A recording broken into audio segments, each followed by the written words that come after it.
सबकुतगीन कहते हैं मैं शिकार का शौकीन था, लेकिन जरूरत के लिए शिकार करता था। हफ्ते में शिकार मार के लाता था, फिर पूरा हफ्ता हमारे घर वाले उसी को खाया करते थे। फरमाते हैं कि मैं तनख्वाह थोड़ी लेता था अपने आका से, महमूद गजनवी के वालिद सबकुतगीन, कि मैं भाई हफ्ते में एक दिन शिकार करने जाऊंगा। कहते एक दिन मैं जंगल में शिकार करने गया तो कुछ जानवर कम नजर आए। सुबह से लेकर मैं घूमने लगा, असर का वक्त हो गया, कोई शिकार ना मिला। अब मेरे दिल के अंदर यह डर था कि अगर मगरिब मुझे यहीं हो गई तो मुझे कोई दरिंदा, कोई जानवर परेशान करेगा। इसी परेशानी के आलम में मैं दाएं बाएं देख रहा था कि हरनी का एक बच्चा मुझे नजर आया। मैंने झट से वो हरनी का बच्चा ही उठा लिया कि आज यही शिकार करूंगा। कहते हैं मैंने उसे घोड़े के आगे रखा, अपने आगे गर्दन की जानिब, और मैंने घोड़े की लगामें इस तेजी से घुमाई कि सर पट घोड़ा दौड़ाया ताकि मगरिब से कबल मैं शहर में पहुंच जाऊं, ये जंगल का इलाका गुजर जाए। कहते हैं मैं बड़ी गर्मी थी, बड़ी प्यास लगी, पर पानी ना पिया ना घोड़े को पिलाया। सर पट दौड़ाया इस डर से कि कहीं ऐसा ना हो कि मैं जंगल में मुझे शाम हो जाए। कहते हैं जब मैं शहर से बाहर पहुंच गया तो मगरिब का वक्त भी शुरू हो गया। कहते हैं अभी मैं पहुंचा ही था, मैंने वहां घोड़े को रोका, खुद भी पानी पिया, जानवर को भी पिलाया।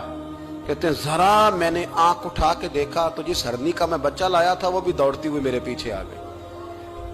कहते हैं वो पीछे मेरे खड़ी है, पता नहीं कहां से बेचारी दौड़ी। मेरा तो घोड़ा था और मैंने तो सांस भी नहीं लिया। 1.5 घंटा 2 घंटे मैं भगाता लाया इस जल्दी में कि बाहर आना है। कहते हैं पलट के देखा तो उसकी सांस फूली हुई हरनी की और ललचाई नजरों से मुझे देख रही है। दिल के एक कोने से आवाज आई कि आज तो 2 शिकार हो गए। बच्चा तो पकड़ा ही, इसकी मां को भी काबू करता हूं ताकि डबल शिकार हाथ आएगा। कहते हैं फिर अंदर से मेरा दर्द बोला, अंदर से मेरा रहम बोला कि एक मां अपना बच्चा लेने आई है और इस तरह तो उसे तकलीफ नहीं दी जा सकती कि उसे ब्लैकमेल करके मां को भी रख लिया जाए। कहते हैं जब मैंने उस हरनी की तरफ देखा तो उसकी नजरों में सवाल था, उसकी नजरों के अंदर सवाल था, कुछ मांग रही थी। कहते मैंने उस बच्चे की पुश्त पर हाथ फेरा, फिर मैंने बच्चा छोड़ दिया। कहते उसने पहले बच्चे को बाजुओं में लिया, फिर अपनी जुबान से अपना बच्चा चाटने लगी। कहते हैं फिर वो जब जंगल की तरफ जाने लगी तो एक दफा उसने मेरी तरफ देखा, दूसरी दफा उसने आसमान की तरफ देखा। जिंदगी में मुझे इतना सुकून कभी नहीं आया था जितना आज आया। कहते मैं घर गया, इशा की नमाज पढ़ी, बावुजू मैं बिस्तर पे लेट गया। लोगों मेरे नसीब देखो, मुझे मदीने वाले महबूब का दीदार नसीब हुआ। रसूल करीम अलैहिस्सलाम मेरी ख्वाब में आए, मैं रोने लगा। घर महक उठा, फूल खिलने लगे, खुशबुएं बिखरने लगी। कहते महबूब करीम तशरीफ लाए और क्या खूबसूरत जुमला है।